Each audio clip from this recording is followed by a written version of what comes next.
All right, so this is a modern dining room. HR manager just had her kitchen redone in Kansas City, Missouri. And this is a pretty neutral room. Got a little bit of pale yellow off to the side there, but you want to be sure and bring some color in when you've got a really neutral room. So first we're going to place the requirements. These are all the things we own that meet the requirement. So, like I said, I like to do the eyeball and set everything up and then hit the undo to go back through. And that's a little small, not big on the black legs there.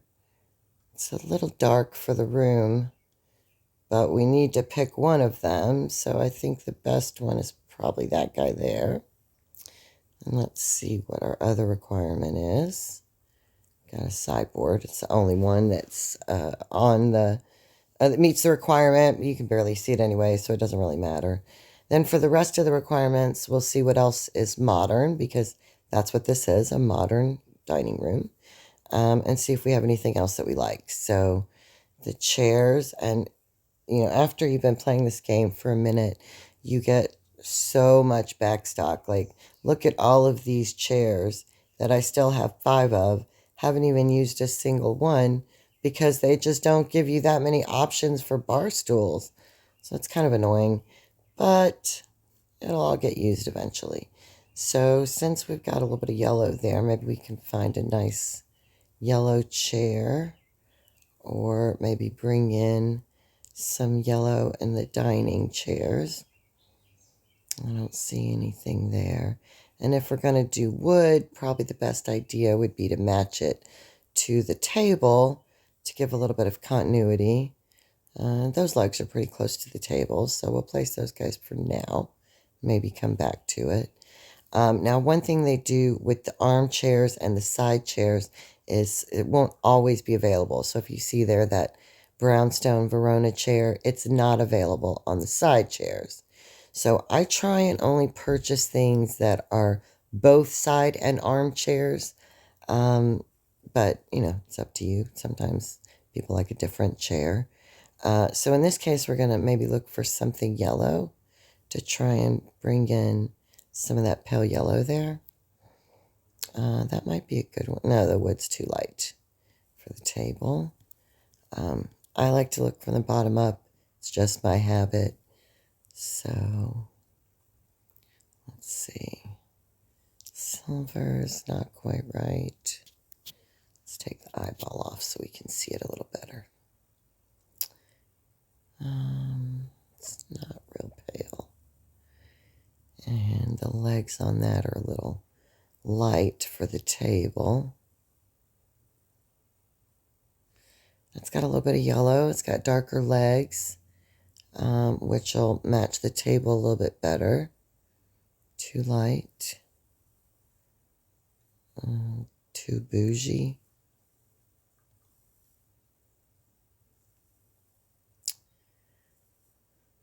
The only thing is, some of these chairs don't look very comfy, but you don't want something that doesn't match at all.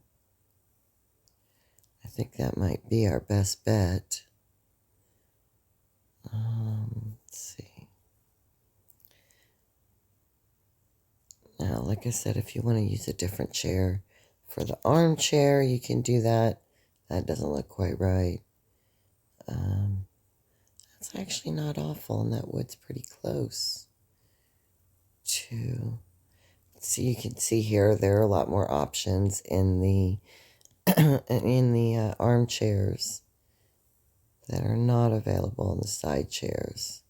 It's really annoying when you find something that's super cute that you really like, and then it won't work because there's no side chair that matches it. So that's kind of obnoxious, but I think those will probably be the best to go with the table. So if you go back to the item, like this, the side chair, and then go to the next side chair, it'll stay on that, so you can do that. But if you hit armchair, it'll flip around. So now if you hit this armchair, then the other one, then it'll stay. Now the downside to this is that's 6 chairs, and you get 5 uses out of each chair you purchase. So sometimes you can hide a different chair in the background there that, it's barely going to get seen. And it's a good way to dump another chair that you have, maybe an odd number, if you got one of these left, and nobody's going to really see it. So it's kind of a neat way to get rid of that chair like that.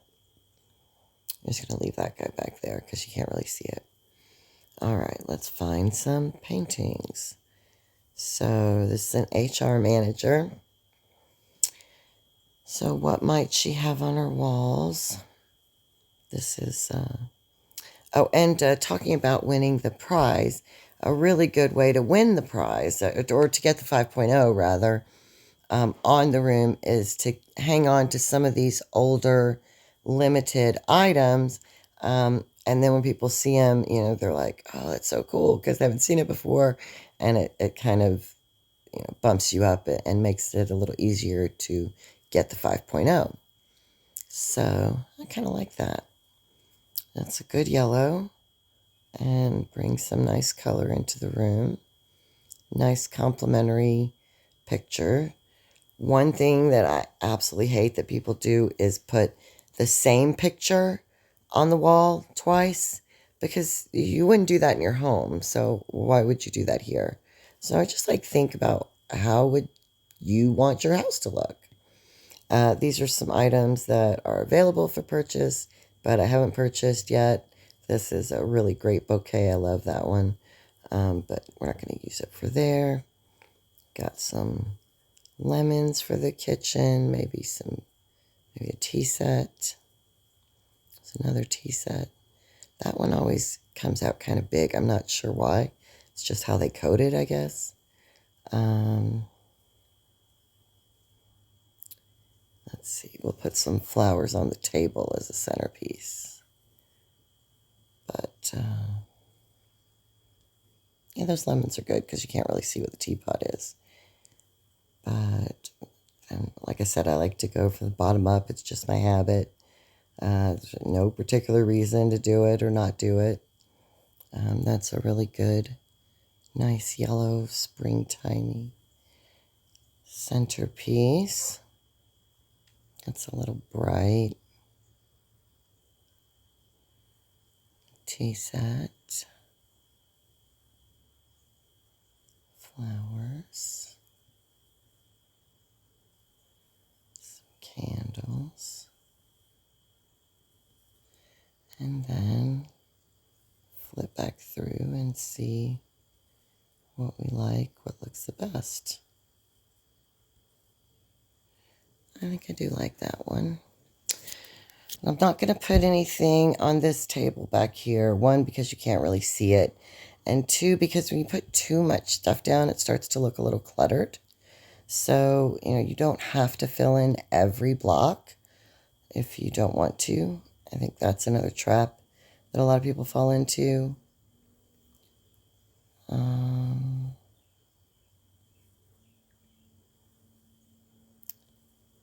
Some flowers. We're in Kansas, so probably not a lot of palm trees there. Doesn't mean somebody couldn't put a palm tree in their kitchen if they wanted it. I like something a little smaller. So with the elements, like the design elements, you cannot use these because it generally, there's a couple of things they're starting to put in, but generally it doesn't take. With the chandeliers and the rugs, you can use modern if you want to see what's different there, or can do yellow since that's kind of our theme color for this kitchen, and find something light. It's a nice light yellow. This will kind of bring some darkness into the kitchen. Plus it's black and the chairs are brown, so not the best fit. It's a little off of the yellow there. Too bright. See if there's anything in the new stuff. Nothing that strikes me particularly much. I like that.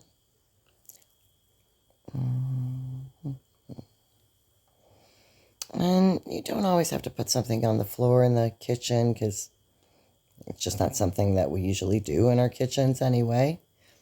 Yeah, so we're going to leave that guy open. I'm not huge on this here. Granted, most plants are green, but we want to see if we can find something that maybe will pull out a little bit of the color in the pictures. So let's check that out and see what we've got. And of course, with a lot of these, you won't be able to see the bottom anyway. So it's more about what's on top of the plant, like that. You can't see the bottom of it. Can't see the bottom of it anyway. So you don't want a humongous plant because, think about it. You're sitting down to dinner and got this big plant in your face. That's not fun. So it's a nice little plant. Give a little color to the middle. And then we'll go back and buy these guys. Let's see, just got those two. We're going to go ahead and leave them open. And I think it looks pretty good. But we're going to change this because I do love doing this guy in the kitchen. A mixing bowl or maybe the teapot or the coffee set. Let's do the mixing bowl. All right. Submit it.